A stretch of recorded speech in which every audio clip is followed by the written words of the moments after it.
po sa lahat. Magandang morning Kamusta po ang din. inyong first night sa Dito, Tuloy kayo, tuloy. Turkey. Umuuga. Umuuga. Mahangin po kasi kaya.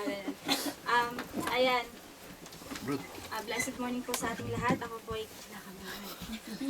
hindi malalata. Love you. Bago pong lahat, samahan niyo po ako sa maikling panalangin.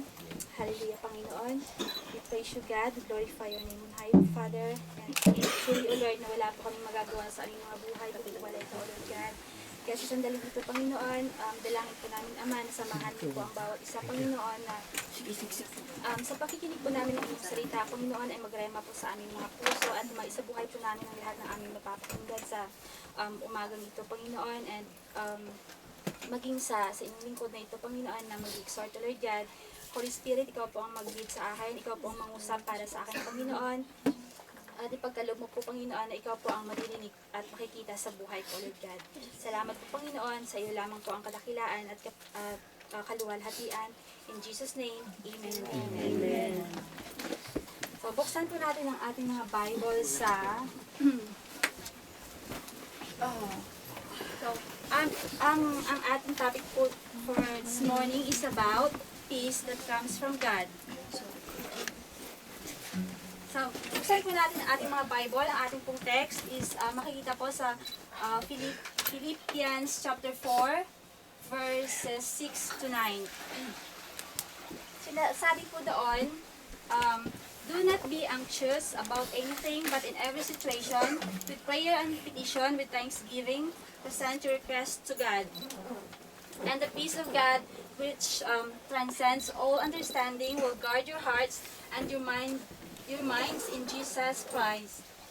In Christ Jesus. Finally, brothers and sisters, whatever is true, whatever is noble, whatever is right, whatever is pure, whatever is lovely, whatever is admirable, if anything is excellent or praiseworthy, think about such things. Verse 9, whatever you have learned or received or heard from me or seen in me, put it into practice, and the God of peace will be with you. Amen. Ang aim po ng topic na ito is to be able to have peace that comes from God. Do you desire to have a peace of mind from God? Yes. Amen. So in order to attain or to have the peace of mind, para po ma-attain po natin ang peace of mind sa ating mga buhay, mag-umpisa po tayo sa Lord. Dahil po ang Lord ay siya po ang tinatawag natin na siya po yung perfect peace. Siya po yung peace of Prince. Na makikita po yan sa Isaiah chapter 9 verse 6. Bago po lahat, nauna po, nakalimutan ko, ano po yung peace? Nakalagay dito pala yung fish. Ano po yung fish? Ang fish po ay isda sa Tagalog. Yung ang peace naman ang peace, Sa Ilonggo? O sa Tagalog? kapayapaan. Kapayapaan. Amen. So, ang kapayapaan po ay nagsisimula sa Panginoon. Ayan. At doon nga po, sinasabi po sa Isaiah chapter 9 verse 6 na ang Panginoon ang Prince of Peace. Amen? And makikita din po sa Judges 6. Chapter 6 verse 24 na God is the God of peace. Tawag dito. Kaya lang po.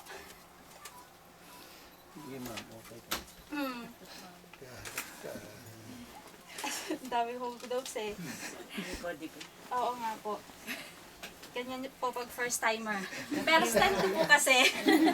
So lahat ng tests na nandun. Pero I believe na the Holy Spirit will lead me.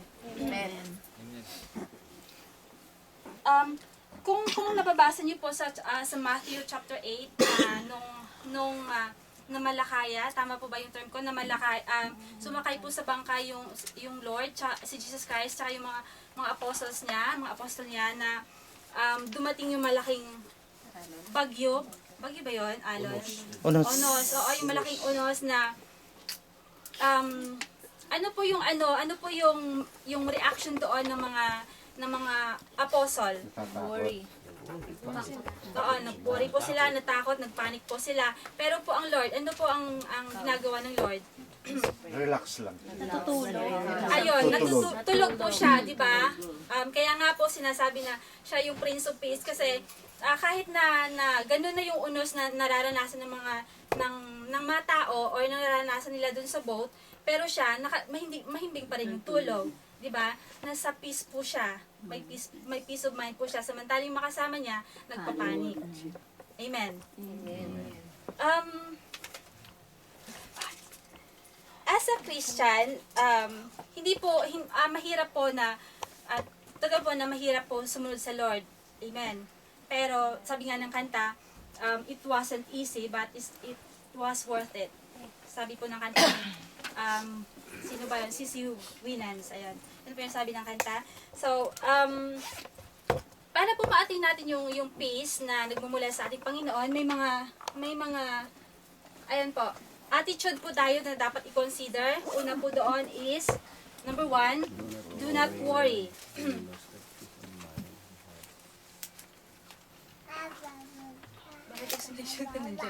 Do not worry. Sinasabi po sa Matthew chapter 6 verse 25, do not worry, therefore I tell you, do not worry about your life, what you will eat or drink, or about your body, what you will wear. It is not well more than food, and the body more than clothes. Nung dumating or nasalanta ng unos, ng bagyo ang pamilya ninyo sa Pilipinas, ano ang naging reaction ninyo? Ano yung mga Nag-worry. nag-worry po tayo na paano na yung bukas, siyempre nawala yung mga bahay nila, nawala yung bahay nila, so yung mga gamit nila na salanta. So, para mag-umpisa po tayo sa pinaka-zero nun. So, wino-worry po natin na kung paano na mabubuhay, kung paano magpapatuloy yung buhay. Amen. Pero sabi po ng Lord, do not worry. At sinabi din po niya sa Philippians 4 verse 6 na sabi niya doon, do not be anxious. Anxious means worry. Yung worry po, yung worry po is opposite po siya ng faith. Pag nag-worry po tayo, nawawala po yung tiwala natin sa Lord.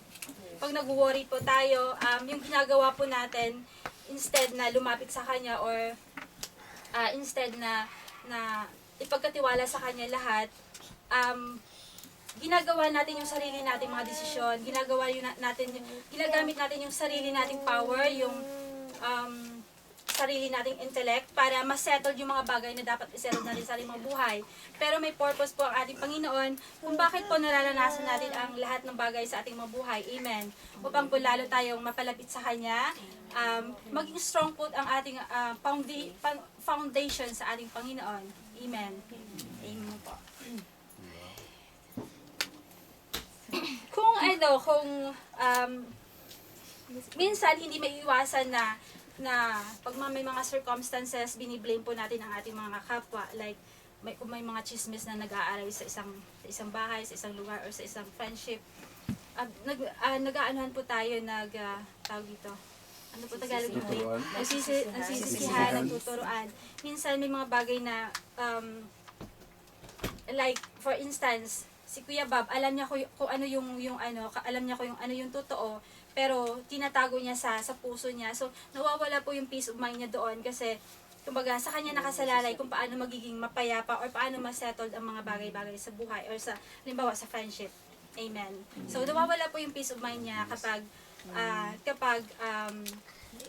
pina-follow po niya ang kanyang sariling desisyon, ang kanyang sariling intellect. Sabi nga po sa ano niya kagabi, sa turo niya kagabi, kung naalala ninyo na yung hindi ko maalala. Yung Huli ka. Naalala ko po, pero wala po hindi ko maano yung proper words. So, ayun po, sabi doon, dead faith. Pag ginagamit natin yung sarili nating intellect, dead faith po yung tawag doon. Kasi nawawala po yung tiwala natin sa Lord, na lumalayo po tayo sa Kanya. Nag-aano po tayo sa mga personal nating kakayahan. Umaasa po tayo sa sarili nating kakayahan. Amen. Amen. So, pag may mga circumstances po, mga trials tayo na nararanasan sa buhay, God said, do not worry. Do not be anxious. Amen.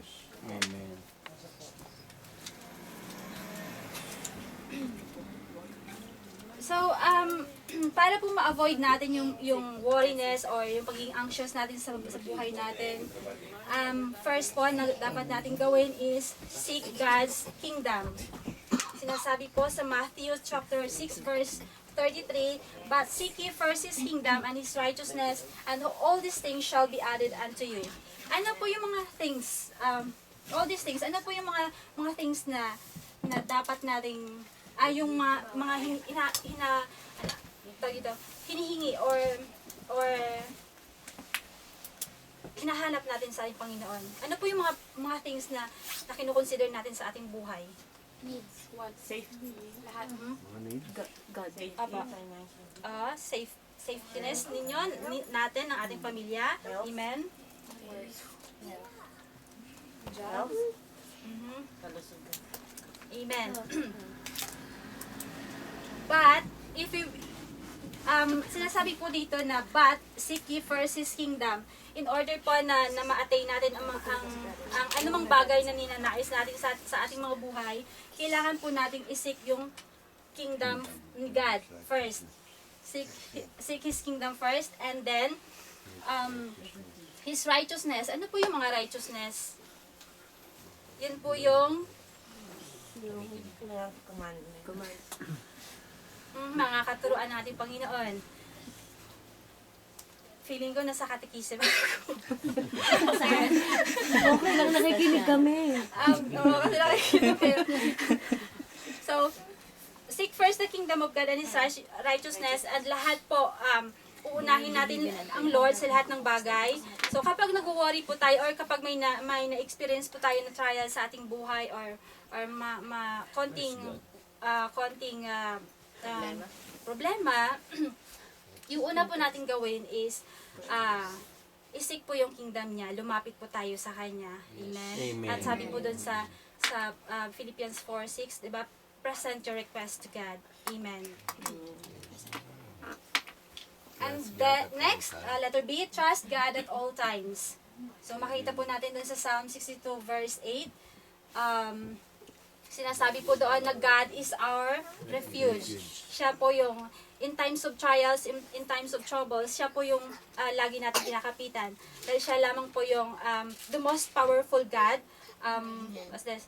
The all-knowing God na pwedeng tumulong sa atin. Si Pastor po, hindi pwedeng tumulong sa atin, hindi siya makakatulong. Makakatulong po siya, makapagbigay po siya ng advices sa atin, pero si God pa rin ang pinaka-highest na tulong na magagawa sa buhay natin. Amen. Ayan po, ang sinasabi ko po kanina is, worry is opposite of faith. Siyempre, pag nag-worry tayo, nawawala po yung relasyon natin, yung pagtitiwala natin sa ating Panginoon. Parang sinasabi natin na, Lord, talaga, kaya mo ba talagang isettle to? Kaya mo ba talagang ibigay sa akin to? Parang nagdadoubt tayo, di ba? Amen. Mostly po sa atin, lalo na kapag hindi po matibay yung foundation natin sa Lord, dumadating talaga yung mga pagkakataon na nanghihina tayo, gumigewang tayo, or yung parang tipong madadapakan na. Amen. Pero, sinasabi po na God is our refuge, siya lamang po ang ating pwedeng kapitan, and siya lamang ang ating pwedeng pagkatiwalaan sa lahat ng oras. Ayun. We need His power and strength. Amen. Dahil nga po, hindi po natin kayang gawin lahat ng bagay sa sarili nating kakayahan. Kailangan natin yung kalakasan na nagmumula sa Lord. Kasi kung magdidepende po tayo sa ating mga personal na kakayahan, halimbawa pag may mga desisyon po tayo na ginagawa sa ating mga buhay, nagli-lead po yun sa depression. Kasi minsan may mga bagay na kalooban natin, pero hindi kalooban ng Lord. Alam na natin na mali, pero ginagawa pa rin natin. Nagdidepende tayo sa sa sarili nating kakayahan. Letter B. Tapos na po tayo dyan. Letter C. Cast your cares to God as He cares for you. Makikita po yan sa 1 Peter chapter 5 verse 7. Sabi po doon, cast all your anxiety on Him because He cares for you. Si God lamang po ang tanging nagki-care ng sobra-sobra sa atin. Tawag dito, earthly father po natin, malaki yung pagmamahal sa atin, pero iba po ang pagmamahal ng ating Lord sa atin. Amen. Kung kayang ibigay ng earthly father natin yung mga bagay, mga material na bagay sa ating mga buhay, mas kayang ibigay ng Lord material na bagay sa ating buhay, spiritual na kakayahan, spiritual na or pananampalataya. Amen. Ang lahat ng bagay ay kayang ibigay sa atin ng Lord. Basta magtiwala lang po tayo sa Kanya.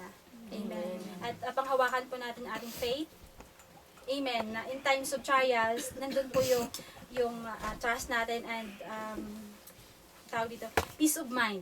Na wag tayong bumigay, wag tayong manatili tayong nakahawak sa kanyang mga kamay. And God is willing to take care of you. If you are worrying, you are refusing God's help.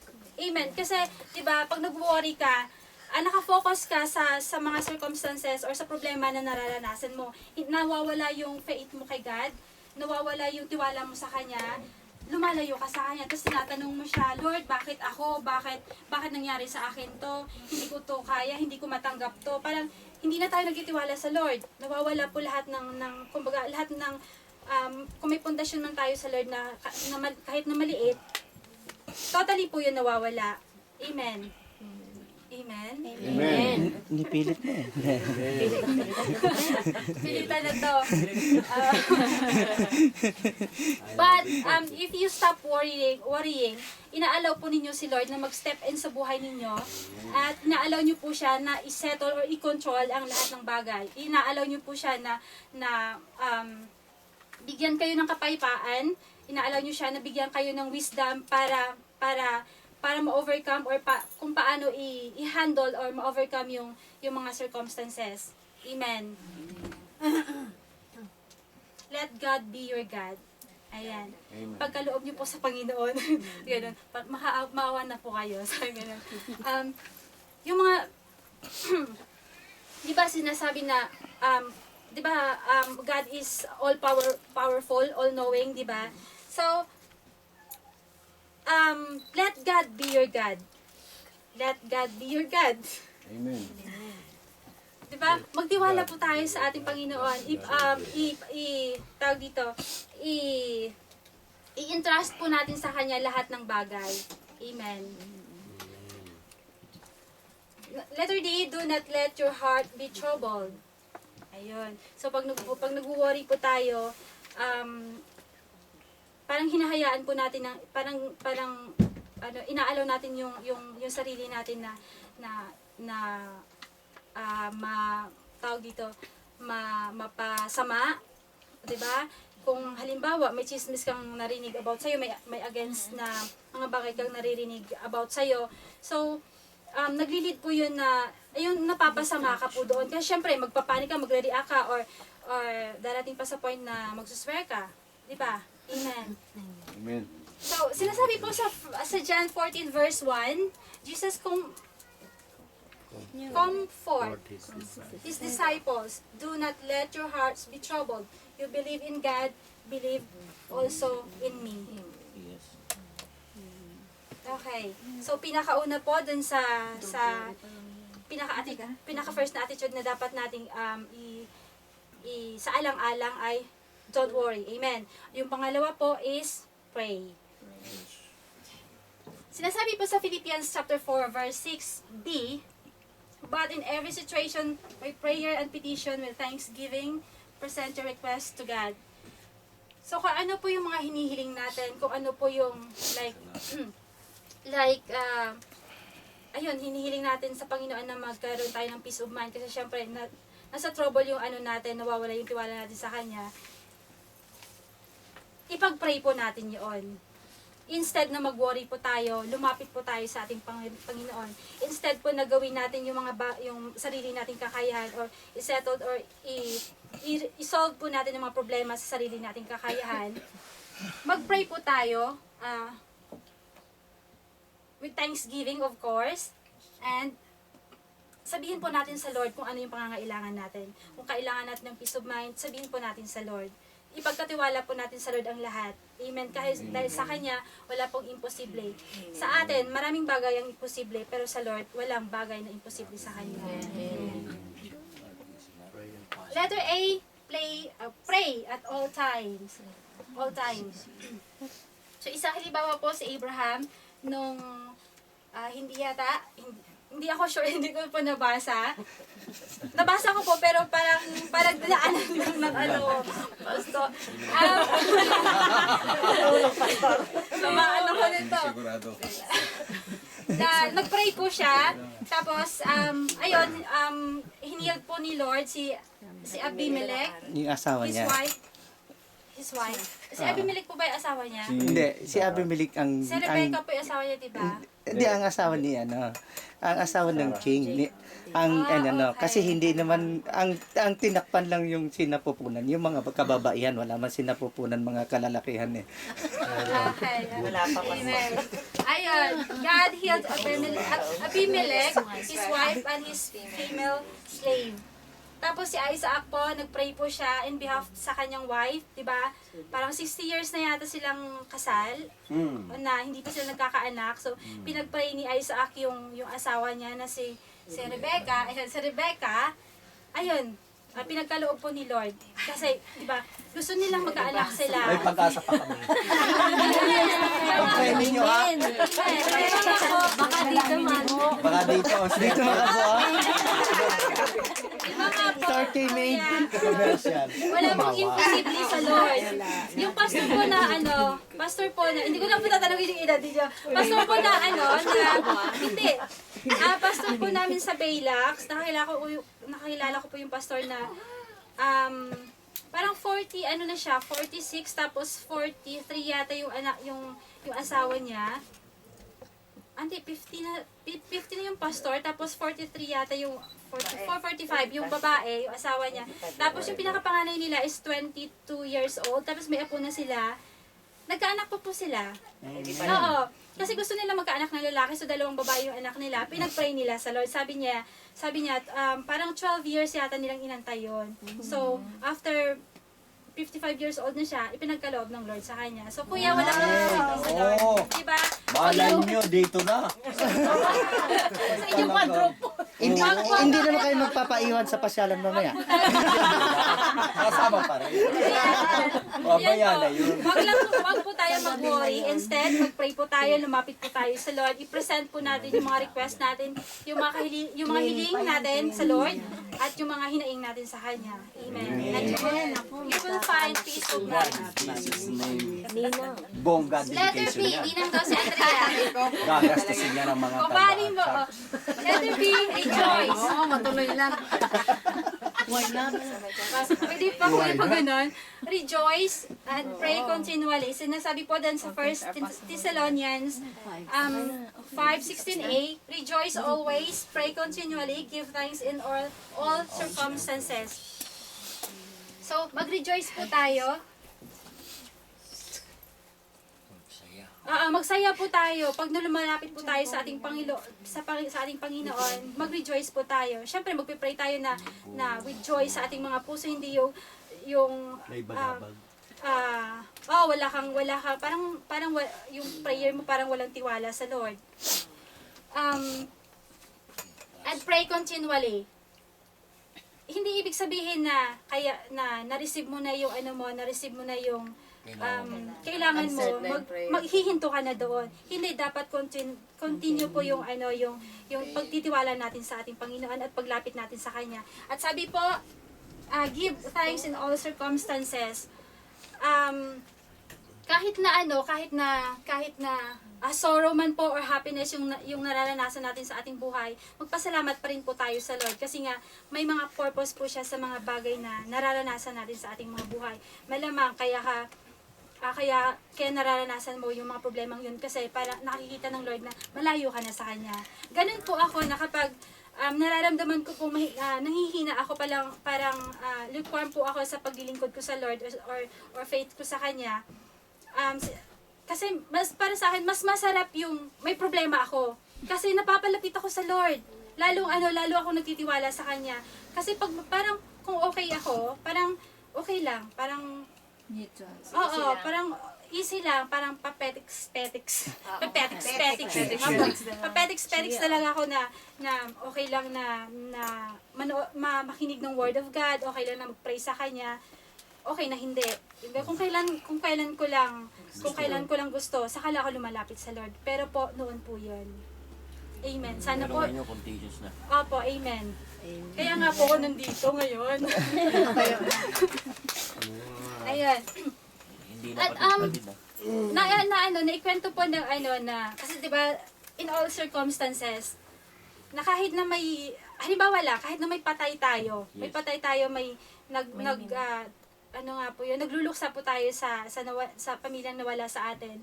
Instead po mag-rejoice po tayo, yung sinabi nga ni Pastor kagabi na ayan. Hindi ko po na-note eh. Tsunamite woman na lang.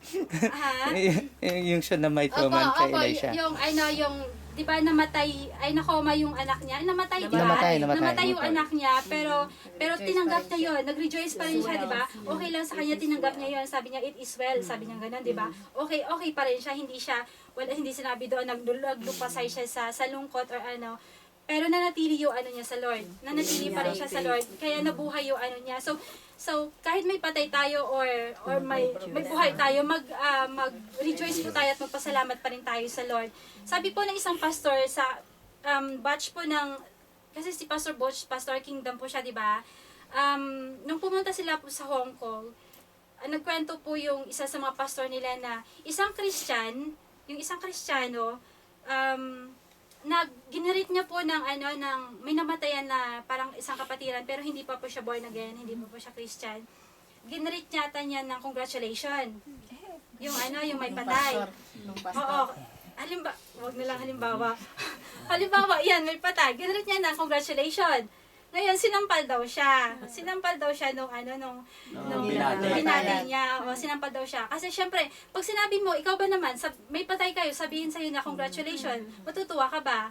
Hindi, di ba? Lalo na pag hindi ka Kristiyano. Pero sabi ng mga pastor, pag nag-greet po kayo ng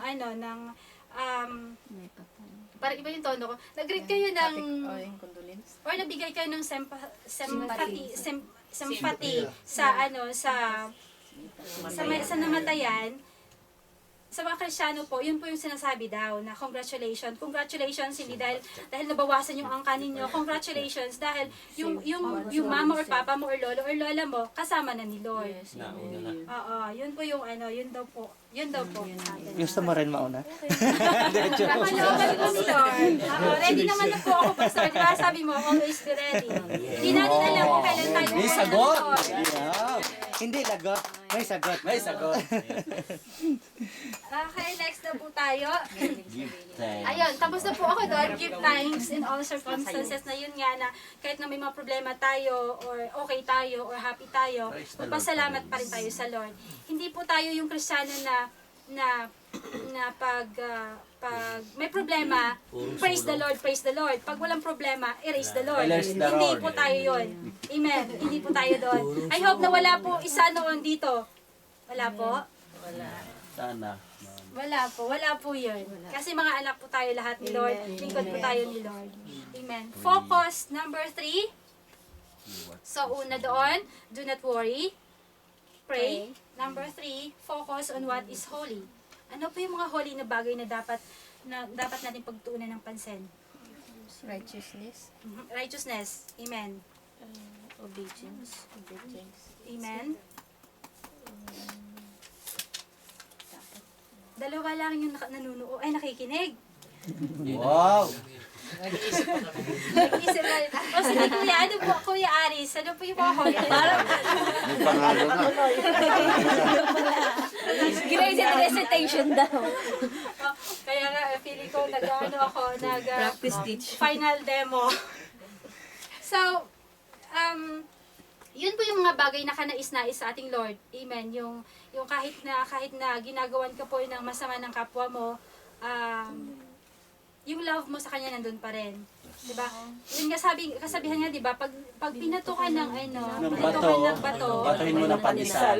batuhin mo ng sword. Kinain na ni Andre. Sword ng love po. Sword ng love. Tatlong plastic na pandesal.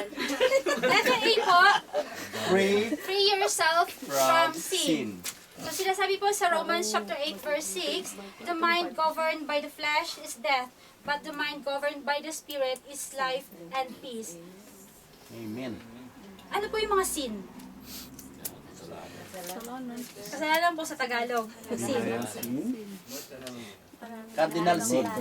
Yung mga magagawa. Kasi po, pag nagkukumit po tayo ng kasalanan, Seryosan. pag nagkukumit po tayo ng kasalanan, namamatay po yung spiritual natin na buhay.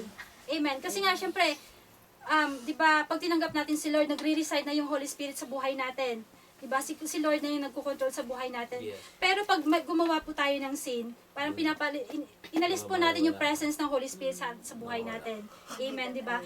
Pag gumawa po tayo ng kasalanan, nawawala po yung tiwala natin sa Lord, nawawala po yung lahat ng bagay. Amen. At nagli-lead po yun sa, syempre pag wala na yung presence ng Lord sa buhay natin or yung Holy Spirit, or nawawala yung faith natin sa Lord, puro na kasamaan yung mga ginagawa natin sa ating buhay. Amen.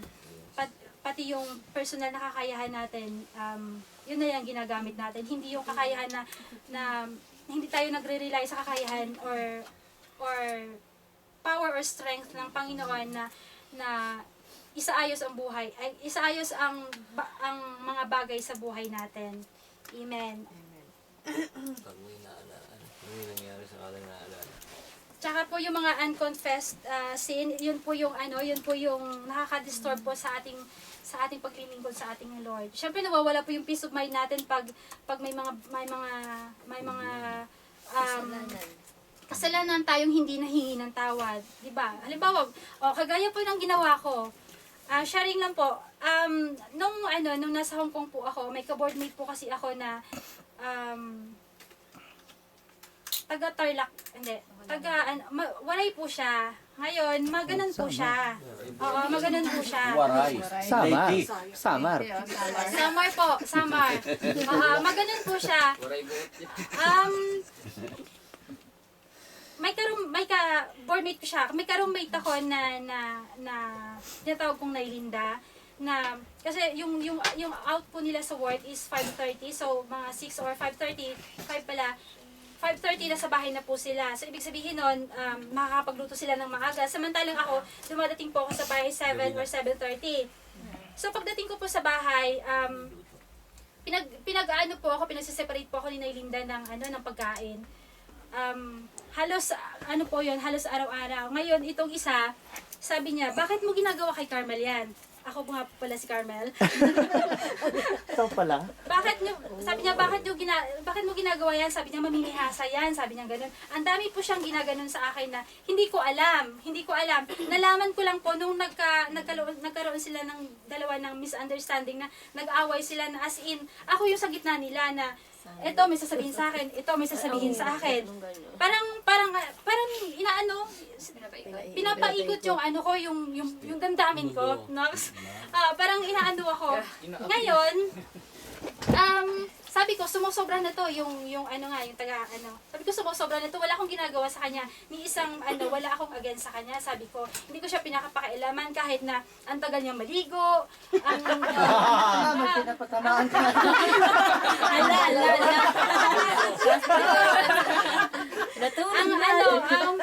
magastos siya sa tubig, hindi siya magastos sa ilaw, pero sa tubig as in, talaga siya, parang siya yung may-ari ng parang siya yung landlady, samantalang pareho kaming nagbabayad. Sabi ko, sumusobra na to sabi ko ganun. Pag Saturday, ako yung pinakalas na umaalis ng bahay. So, minsan, 10 10 or 11 ang alis ko. Ngayon, may isa po siyang orchid na inaalagaan. Hindi pa po siya hindi pa po siya wala pa pong hindi pa namulaklak. Kakaano pa lang siya, kakabili pa lang niya. So, inaalagaan po niya yun. Yung ginawa ko po, kumuha ako ng mainit na tubig at diniligan ko yung yung halaman niya. Kasi sobra ka na. Yung as in, yung steam ng hot water. Yung pinaka high temperature na sa toilet ko yun eh. Sa shower. Yung pinaka-high, yun yung inano ko doon sa So after 3 days, hindi ko na nakita yung niya, yung halaman niya. Kung saan siya ngayon ako. Oo, namatay po. Namatay po yung niya, yung halaman niya. Hanggang ngayon po, hindi niya alam. Ako po yung ako po. Hindi po. Hindi ko siya. Buti na lang pa sir, hindi ko siya friend. Hanggang ngayon hindi po niya alam na sana wag po i-post sa Facebook. Peace na po tayo ate. Sorry po. Pero nag-repent na po ako. So hindi ko pa sinasabi na tularan niyo ako. Sinishare ko lang po sa inyo na mali yung ginawa ko. Amen. Di ba? Dapat kahit may ginawa man na mabuti or masama yung kapatiran natin sa atin, maging pa rin tayo sa kanya. Yung love natin, love na nanggagaling sa Lord ay nandoon pa rin dapat. Amen. Bahala ka dyan. Sabihin, bahala ka dyan. Gawin mo ng lahat. Bahala ka. Wala akong pakialam sa iyo. Wala akong pakialam sa gagawin mo sa akin. Basta ako, nasa kay Lord. Amen. Okay. Do what is good. Ayun na nga po, hindi tama yung ginawa ko. Philippians 4:8. Finally, brothers and sisters, whatever is true, whatever is noble, whatever is right, whatever is pure, whatever is lovely, whatever is admirable, if anything is excellent, for praise and worthy, think about such things. So, lagi po natin kahit masama yung loob natin, lagi pa rin natin alalahanin at i-focus yung sarili natin sa mga bagay na kaaya-aya sa kalugod-lugod sa ating kapwa, lalo na sa ating Panginoon. Amen. Kasi napiplis po natin yung Lord. Kahit hindi natin napiplis yung kapwa natin, yung Lord, ang mahalaga doon yung Lord, napiplis po natin sa ating buhay. Amen. Amen. Meditate on the Word of God. Joshua 1:8. Keep this book of the law always on your lips. Meditate it day and night, so that you may be careful to do everything written in it. Then you will be prosperous and successful. Kung lagi po tayo nagbabasa ng Bible, lalo pong madidevelop yung righteousness or yung goodness sa buhay natin. Amen. Doon po tayo matututo na sa mga apostle or mga yung mga nagmi-minister, doon po tayo makakuha ng idea kung paano sila si Paul, si Apostle Paul na kahit na mali yung motive ng pag-share ng word of God ng kapwa niya, para sa kanya, binabaliwala niya yun. Ang mahalaga na tawag dito na ibabahagi yung salita ng ating Panginoon. Amen. So, meditate po natin ang Word of God. Number 4. So, ano po yung una? Do not worry. Pray. Focus on what is holy. And then number 4, put everything you have learned into practice. Trust in Him for everything. Sabi po sa Philippians 4:9. Teka lang po. Focus. 4:6b. Hey. Hi. Sorry po. Trust in Him for everything. Philippians 4:6a. Halata mo.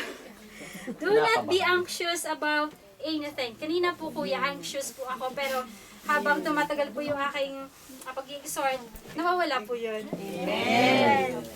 So, ayan. Sabi ko doon, do not be anxious about anything. So, wag po tayo mababahala sa mga bagay na nawawala sa ating buhay. Amen. Lagi tayong lumapit sa Lord at pray for Him for everything. Philippians 4:6b. I-present po natin, ibigay po natin lahat ng ating mga kahilingan, mga hinaing, mga bigat ng loob sa ating Panginoon. Sabi nga niya, di ba, cast your burdens upon me. I will give you. Yun, and I will give you rest. Salamat, kapatid. And then, meditate on what is holy. So, gawin natin yung mga bagay na kaaya-aya, kalugod-lugod sa ating Panginoon. Dahil na-please po natin ang Lord doon. Challenge! Wow! Nagising. Nabuhay na lahat. Will you trust God and not worry? Amen! Ay, bakit nawala kuya yung isa? Saan? Dalawa yan. Nalaglag yata. Will you trust God and not worry? Amen. Do you desire to have peace that comes from God? Amen. Amen. So, ang gawin po natin, do not be anxious po. Pray. Dahil every time na nagpipray tayo, nag-grow po, ay pinagkakaloob po ng Lord ang wisdom sa buhay natin para ma-overcome po ang lahat, ayun po, para ma-overcome po natin ang lahat. Lahat ng bagay, si Lord ang may control. Amen. Ilagak po lahat natin sa Kanya ang lahat ng ating mga dala-dalahin sa ating buhay. Ilagak. Ma'am, Ayan. Po. kagaya ma'am nung sinasabi na kwan, pasanin mo yung pamatok at sumunod ka sa akin. Amen. Lahat Amen. ng mga problema, ibigay mo na sa Panginoon Diyos. Opo, ibigay mo sa Panginoon. Kasi yung Lord, kasi di ba, yung troubles, yung trials, yung mga circumstances na yan, hindi po yan sa atin. I mean, di ba, the battle is not yours. It's our God. It's for God. Tama ba, Pastor? Hindi. The battle, ayan, the battle is not belongs to God, not to ours. Pwede na. Amen. So mag-relax lang po tayo na instead na mag-worry po tayo, isa sa mga ginagawa ko kasi pag mga ganyan pag may mga worries ako sa buhay, nagpe-praise po ako sa Lord. Yun, nagpe-pray ako, nagbabasa ng Word of God, nakikinig ako ng teaching. Inaano ko po, kumbaga, nilulublob ko po yung sarili ko sa Lord lamang. So, pinupuspos ko po yung sarili ko sa lahat ng mga promises ng Lord sa buhay natin. Kaya encourage yun na yun din po yung gawin natin. Na in times of trial, sa Lord po tayo kumapit, sa Lord po tayo lumapit. Hindi po sa kay pastor or hindi po sa ating kapwa. Amen. Amen. Conclusion, Philippians 4, 6 to 9. Hindi ko na po babasahin, mahaba po eh. Ayan po, Philippians 4, 6 to 9. Ayan, to God be all the glory. Maraming salamat po sa pakikinig. Amen. Pastor Tobina. Carmel, Mabigat po yun.